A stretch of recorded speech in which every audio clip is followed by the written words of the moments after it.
everyone, welcome back. If you're new here, I'm Katie, and today we are going to be talking about all the books that I read in June.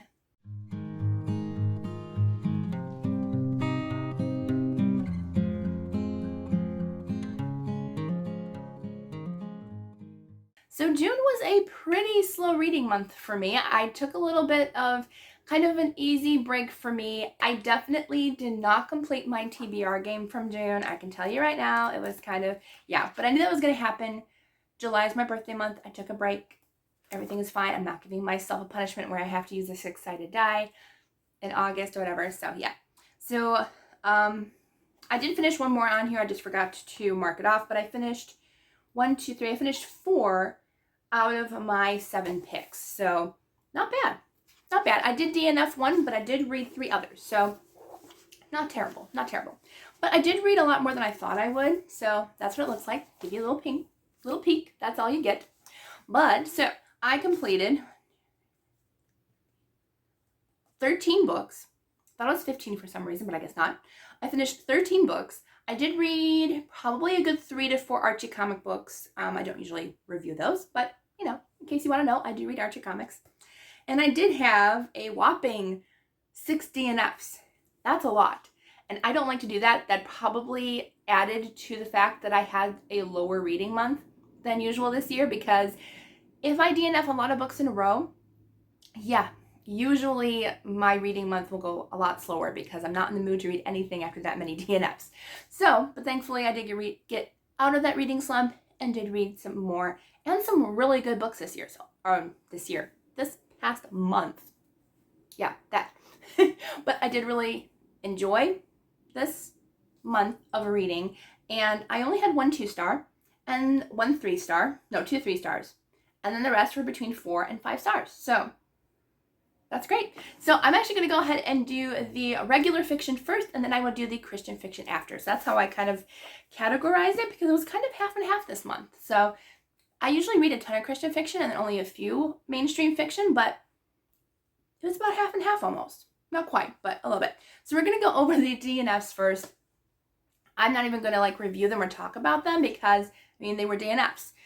I think all of these, I pretty much DNF'd them at either chapter 1 or maybe the first couple of chapters. But for the most part, most of these were DNF'd because of a lot of language, a lot. So I'm okay with a few here and there. I can get past that. But if there's 10 in the first chapter or 2, that's a lot. And so I usually end up DNFing those. So I'm just going to quickly go through the ones that I did DNF. So the first one this one's more of a soft DNF. I don't know if I'll go back to it or not. It's called Good Rich People by Eliza Jane Brazier. And the reason I DNF'd this one, I don't know if there were swear words. I can't remember. But there was a scene where there was a very quick love scene in it, extra love scene, which it was quick. It was only a sentence or 2. So that's more of a soft DNF. I don't know if I'll go back to it or not, because to me, if that's the only thing that's bad in the book, I can probably read it and I'll be okay. But for now, it was a DNF. The second one was The Measure by Nikki Ehrlich. I was really excited about this one because, I'm going to tell you about kind of the plot, because the plot was interesting. It's about all these people, everyone in the entire world, no matter where you are, if you're poor, wealthy, whatever, doesn't matter, old, young, everyone, except for I think really young kids, you had to be old enough, but everyone got a box. And supposedly, if you opened the box, there was a string in there that told you when you were going to die. And so I was really excited because that concept, I was really interested in. But there was so much language in just the first chapter or 2. And I was like, you know what? I am in no mood for that. So yeah. So I actually DNF'd a lot, in a row. If there's one DNF, I'm more easily to DNF books right after if they're not good. So yeah. So I DNF'd that one. The Ice Princess by Camilla Lackberg. I don't know how to pronounce her name. But I wanted to try a Norwegian crime book. But that one, again, had quite a bit of language. To Get to the Other Side by Kelly Ohlert. This was, I don't know if it was YA or new adult fiction. I don't know. But I think I remember there being a bit of language, and it didn't interest me, so I skipped that one. Next one was The Paris Connection by Lorraine Brown. I wanted to read this one because, again, I like the concept of a train with a boyfriend and girlfriend going to Paris, and then the train splits and she ends up in Paris and he ends up someplace where they're actually supposed to be going. But again, there was quite a bit of language and innuendos in it, and I'm like, no, I don't want to.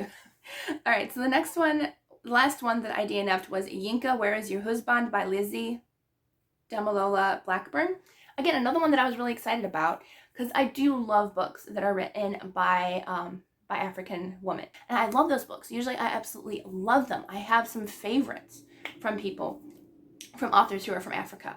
But this one, like, there was parts in it that I did enjoy, and I liked that, like, some of the characters she did mention were Christian, but just the fact that these characters, like, even though supposedly they went to church, they swore, there was a few innuendos, I think, and I was like, no, I don't really want to read that. Like, you're kind of contradicting what a Christian is supposed to try to be with their lives, you know?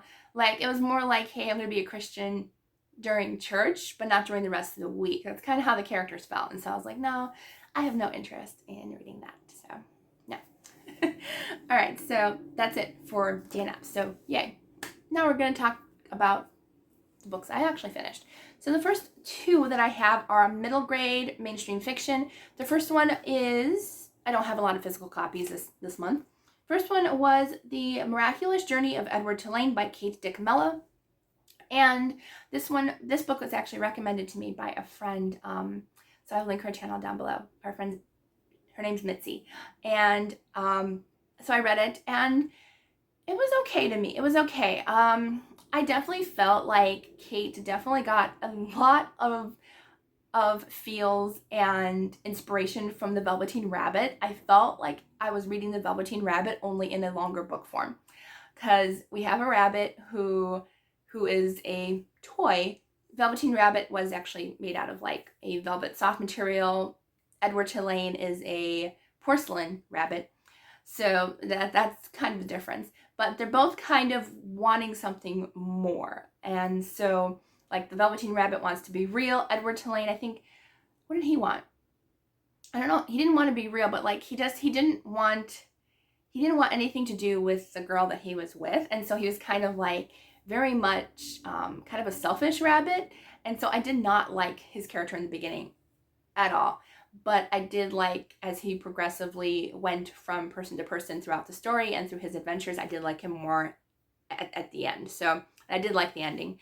But yeah, I felt like some parts were a little bit slow, and I definitely felt like I was reading The Velveteen Rabbit. Like, just kind of like his journey to becoming like, not necessarily a real rabbit, but just like his journey felt like really similar to The Velveteen Rabbit. All right, the next one that I read was I thought it was the third book. It's only book 2. It's only book 2? Wow. I thought I was farther along in that series. But anyways, so I read the second book in the Sinister Summer series, book 2, Vampiric Vacation by Kirsten White. And this one I only gave 2 stars. It was just really slow. I don't know if I'm liking the series or not. There's like an underlining mystery that I'm more invested in than the mysteries themselves. Like, there's separate mysteries in each book that the kids are trying to solve, and they're trying to find something in each of these places to go with the underlining mystery, if you know what I mean. So there's like kind of 2 mysteries in each book, but one singular one throughout the entire series. So, because these kids are taken into their aunt's care because their parents supposedly just dropped them off for the summer, but their parents are kind of missing. They don't know where they are. And so the aunt's kind of like this crazy person who, like, she's just insane. She has no idea how to take care of kids. She has no idea. She just drops them off at all these weird locations during the summer and tells them like weird things. Like, I don't remember, but she says, oh, I can't remember what she says, but she says things like really? Like, you shouldn't tell kids to do that, or not to do that, or whatever. So, but I don't know. It's a series that I'm okay if I DNF'd, but like, I would really like to know what happened to the parents. That's all I care about, is I just want to know like the underlining mystery. I don't care about the other mysteries. So we'll see if I actually read them or not. I don't know. We'll see. I might continue. All right, the next 2 that I have are YA books, and I both really like these 2. I gave them both 4 stars. So the first one is XOXO by Axio. say that 5 times fast. I got this book recommendation from my friend Oshina, and I will link her channel down below, but I heard she read it and really enjoyed it, and so I decided to go ahead and read it. So I did. I really enjoyed it. I gave it 4 stars. I loved the kind of Japanese pop culture. I loved the friendships in those books. It's about this girl who, she is a cello prodigy, and she goes to Japan to continue her studies as her mom goes to take care of their grandmother. And so she meets this Japanese pop star in New York City. She doesn't know he's a pop star. And so they end up taking pictures in a photo booth. He's kind of hiding. I don't know if he is injured when she meets him. But she doesn't know that he's from Japan. And so she ends up going to Japan and going to school and seeing a poster, I believe it's a poster, with the guys in the pop group. And she's like, oh, I know that guy. I met him in New York. So it is a mainstream secular YA romance. So it was clean, like there was no like scenes or anything, but there were a few innuendos here and there where they talked about it, but they didn't show like any scenes. Nobody did anything in the book. They were just talking about it. So that's probably why I gave it a 4 instead of a 5, but I did really enjoy the characters. I really liked the setting of Japan and seeing all these different places, and I loved the cello part because I have almost always wanted to play the cello, and I love the music. I love kind of getting a little look into the K-pop culture because I know really nothing about it, not really at all. I don't really follow the K-pop world, but I did really enjoy it, so I gave it 4 stars. All right, the next one is Becoming Hook by Mary Mecham, or Mecham, I'm not sure how to pronounce her name. But I buddy read this with my friends Christy and Reese, and I will link their channels down below as well. A lot of friend recs this month. But we buddy read this one, and I think all of us really enjoyed it. It's a Peter Pan retelling, and it's a Captain Hook origin story. So this is all about how Captain Hook became Captain Hook. So I really enjoyed it. I definitely saw the nod toward the original Disney version Peter Pan.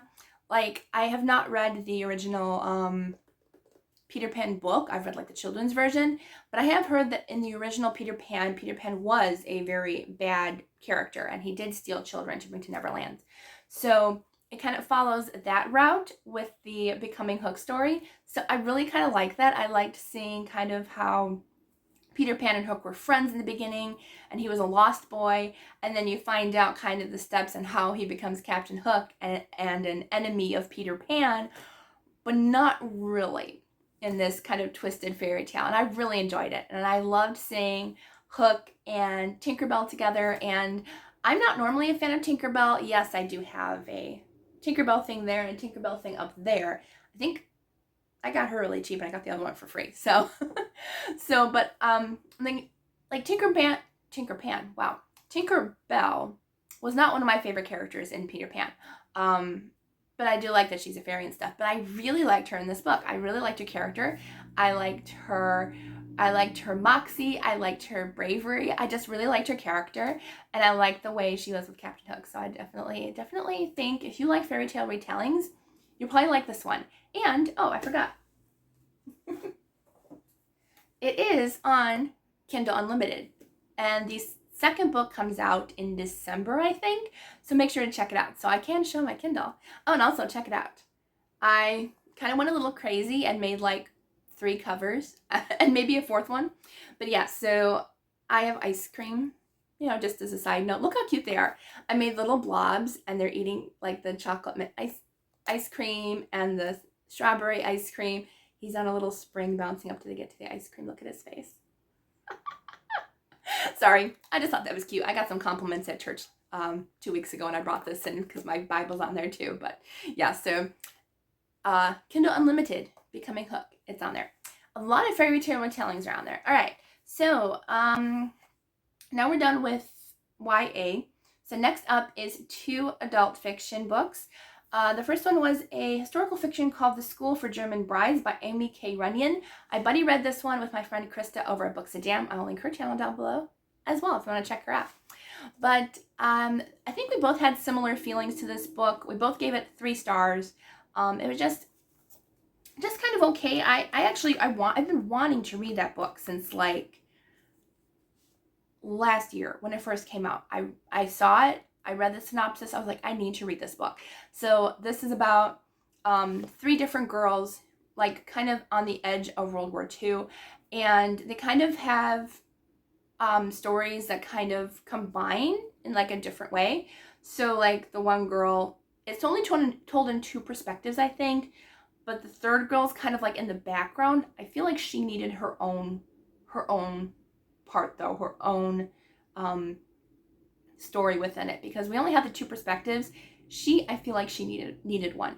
But so the Jewish girl owns a kind of like a sewing shop and creates clothing and stuff that her family owned. But then the Jews start to get harassed in that area during that time, and so she can be mistaken as German because her father is German, and so her father actually ends up divorcing her mother and saying, I don't want to be with you because he doesn't want that drama. So her mother ends up going to the US and she stays there, and so it's kind of her journey trying to kind of hide in the background. And then we have the 2 other girls, and even though this book is titled The School for German Brides, I would guess this book has about 5% of this book, maybe 10, is actually set in the school. I wanted like at least 50% of it set in the school, but no. You think a book with that title would have that. So I really wasn't happy with that, because I was looking so forward to seeing like this kind of school for German brides where girls would go to be taught kind of proper etiquette and how to act when you married a German soldier or a man of distinction in the German army and stuff. And so yeah, we didn't see much of that. And I really hated the one girl's aunt. She, the one German girl, she lives with her aunt and uncle after her mom passes away, and they were horrid to her. Let me tell you, they were horrid. Especially the aunt. She was absolutely horrid. All they wanted for her was to marry a German officer, and the way they went about it was so horrible. There is one scene of rape in the book, so be careful as you're reading it. I skimmed through that very, very fast. But after that moment, and she tells her aunt what happened, her aunt is so blasé about it. She's like, oh. And I'm like, are you kidding me? Like, if I was somebody's aunt, I would literally grab that man by the throat and shake him. Like, and her aunt does nothing. Her aunt is so horrible and so icky. Like, I do not like her aunt at all. Other than that scene, it is a very clean book, but yeah, her aunt is absolutely horrible. One of the worst characters I've ever read in a book. But yeah, so it was only 3 stars for me. It was just okay. Some parts were better than others. I did kind of like the friendship going on and the ending, but I'm like, really just wanted more of that School for German Brides. Really did. All right, so the next one that I read was actually, it was my first Kindle Unlimited book that I read. I was in the mood for mood reading, so I picked a book off of Kindle Unlimited. Since I have it free for 3 months, I really should read more. So the first one that I read on Kindle Unlimited was Haley and the Yeti by Laura Longa, and I really like this one. So it is closed romance, but the kissing scenes went a little too far for me. They were a little on the spicy side, and if it did go into the bedroom scenes, I would have DNF'd it. It didn't, thankfully, but I did speed through those parts where the kissing scenes got too much. Both actually me and Tony Shiloh read it kind of at the same time, and she warned me about that. I'm like, oh, okay, well, thanks for warning me. So she did warn me, and I thank you, Tony, for that, because, you know, if she didn't warn me, I'd be like, oh, Tony. She didn't even know about it either, because she read it was closed door, which it is, but it kind of has the actions leading up to it. So I did skip over those. I gave it 4 stars. If it didn't have those scenes, it probably would have been 5 stars. It was really good. The banter between the characters was funny. I loved both the characters. I loved Haley and I loved the Yeti. The Yeti was kind of her next door neighbor when she moves in, and he's just this big, lovable lug. He's kind of like, his hair is really long. He's got a full beard. And so she accidentally calls him the Yeti when she's talking to her friend, saying she's got a neighbor, the Yeti, and he overhears her. And they both kind of have a lot of anxiety and stress issues in their lives. They're both kind of dealing with a lot of different problems in their lives. And I felt like it was almost too much at times, but I did really love the romance between the characters and kind of how they went from friendship first. So they were friends to more, but the kissing scenes were a little excessive. So I don't know if I want to continue the series or not. The second one comes out, I think, this month or next month. So I might try it, especially since it doesn't go into those extra scenes, but we'll see. I don't know. But I did like the rest of the book a lot. All right, so next up is, I read The Princess and the Goblin by George MacDonald, and this was a recommendation by my lovely friend Holly. So I will link her channel down below. We're just mentioning all of my YouTube friends at this point. But I read this one. It's been on my list for a long time. And so I finally read it and I gave it 4 stars. I did enjoy it. It's like pretty much the introduction to Christian fantasy. Like, it's the introduction to fantasy pretty much. It came before Chronicles of Narnia. It came before all of these books. And so it was really interesting to read it. And I really enjoyed it. I really wish there was more on the Goblin side of things, because it is called The Princess and the Goblin. I wanted more of the Goblin. But I did really enjoy it. It's about this little princess. I think she's no more than maybe 8 or 12, maybe not even that much. She's quite young. But she ends up finding herself kind of wandering the castle in the middle of the night. And she ends up coming across this old lady who says that she's like her great-great-grandmother. But nobody believes her. Nobody's ever seen her. She's just up there, very beautiful, very young, still youngish looking. But nobody believes her that she's seen this lady up in the tower that knows her. And so she ends up finding herself lost in the woods, or not lost in the woods, but she finds herself in the woods where she meets Curdy, and Curdy kind of rescues them as they're lost out there, her and her maid.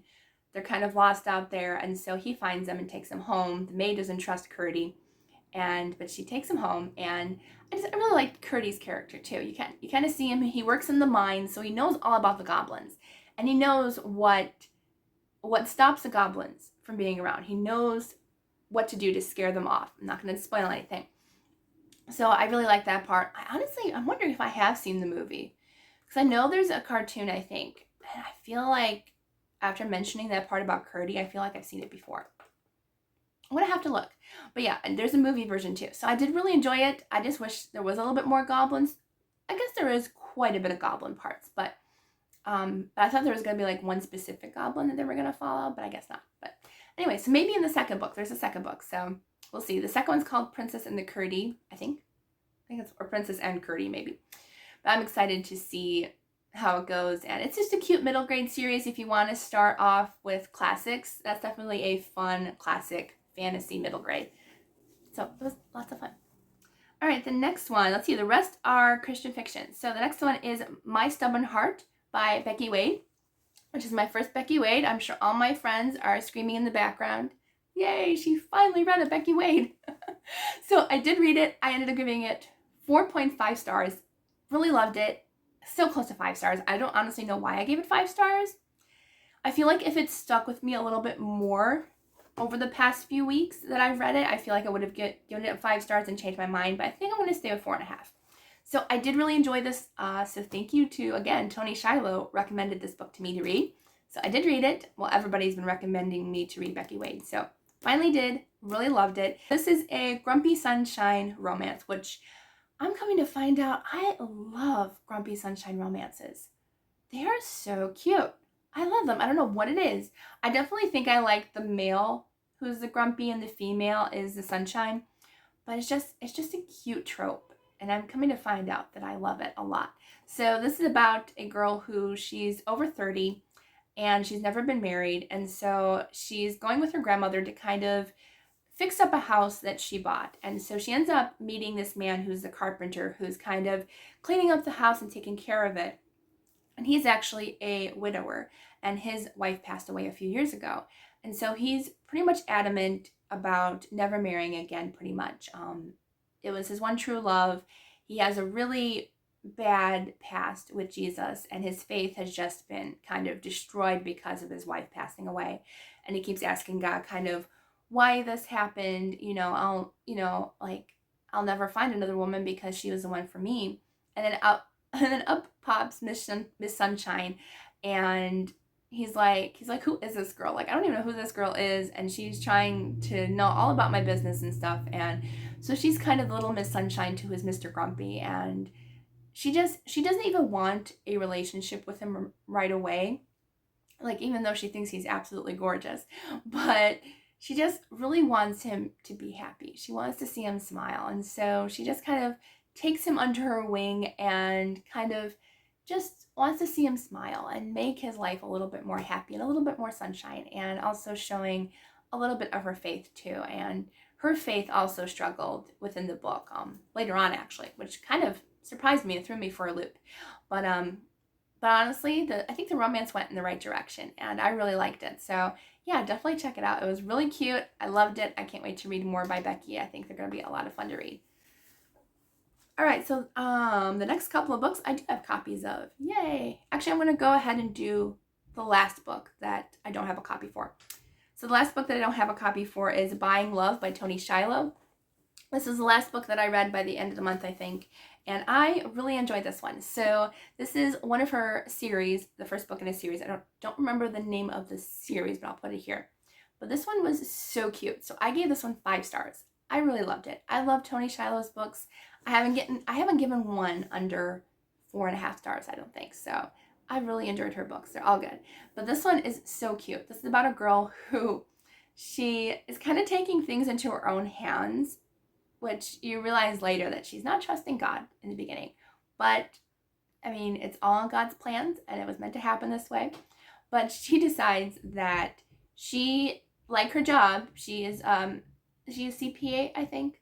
But she's kind of got that work head where, like, she needs a plan and to do these steps in order to get it. So she ends up deciding by the age of 35, she wants to be married and have a family. That's her goal. So what she does is she puts a newspaper article in the newspaper.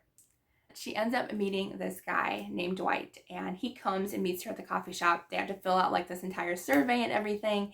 And the way that she gets these guys to even apply for the ad is she says, I have an inheritance that I have with me. So he ends up coming because he desperately needs to save his family's restaurant. The money's coming up for the loan, and he can't afford it. They can't afford it because the restaurant is not doing great business. So he ends up meeting her and trying to marry her. So they decided to take a 3-month kind of trial and see, let's date for 3 months. I think they changed it to 2 months because of the loan. But so they date for 2 months, and I just really liked it.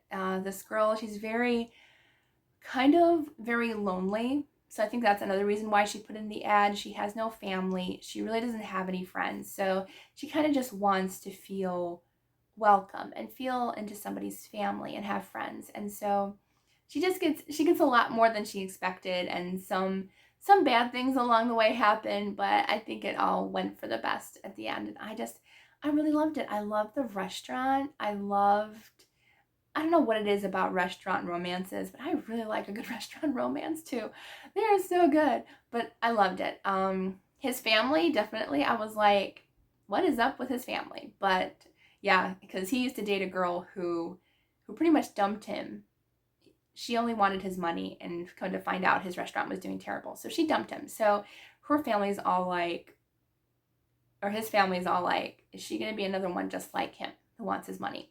So yeah, I loved it. I thought it was sweet and fun and delicious food. I love a good food conversation in romances too. So absolutely loved it. All right, so let's talk about the books that I actually have physically. So the first one that I have physically is In the Shadow of the River by Anne H. Gabhart. And I did a book review for all these, I think. So I'm not going to go into much detail. But I gave this one 4 stars. This is about a girl who, her and her mother are escaping their kind of riverboat because her mother ends up fighting with this stranger on the boat. and the daughter ends up shooting him, and they don't know if he died or if he lived, but they end up running away to the riverboat that's next to them because that's where her mother's father is, her grandfather. So they end up going on there, and it's a showboat. So it's pretty much a found family story, and I really did enjoy this one. This is my first book by Anna, and I'll definitely check out more of her books. So I loved the theater feel. I really liked the romance in it. I definitely felt like, you know, they were kind of not childhood sweethearts, but like he was in love with her pretty much since she stepped on board when they were little. So it's cute. It's a cute romance, and definitely more on the lines of like just the found family and friendship, and that showboat feel of seeing the theater on a showboat. And I really like that too. I love the theater on a showboat. It's really cool. All right, so the next one that I read, these aren't in any order, but I read The Long March Home by Marcus Brotherton and Tosca, and I loved this one so much. So this is about the South Pacific during World War II, and it's all about the same era and area during the attack on Pearl Harbor. And so you're seeing these three men who joined the military together, and you see kind of a dual timeline of them being in the military and then them a few years ago growing up together in the same town and stuff. And so I really like their characters. Definitely some heartbreaking cry moments in this book. I definitely teared up at least twice in this book, and I sobbed at the ending. So in a parking lot. So if you saw that review, you know. But yes, I sobbed in a parking lot, and thankfully nobody saw me. Although there was way more people in a parking lot than there normally is. So somebody probably did see me tear up. But I really enjoyed it. Definitely if you're kind of squeamish about the food situations and with kind of the medical injuries and stuff, it does get graphic in those parts. But if you can get past that, the story is really good. I really like the characters a lot. And yeah, I really enjoyed it. All right, so the next one. I'll also link all my reviews in the description box so you can see my entire review. All right, and then the next one that I read was Authentically Izzy by Basham. Everyone's been telling me to read this one.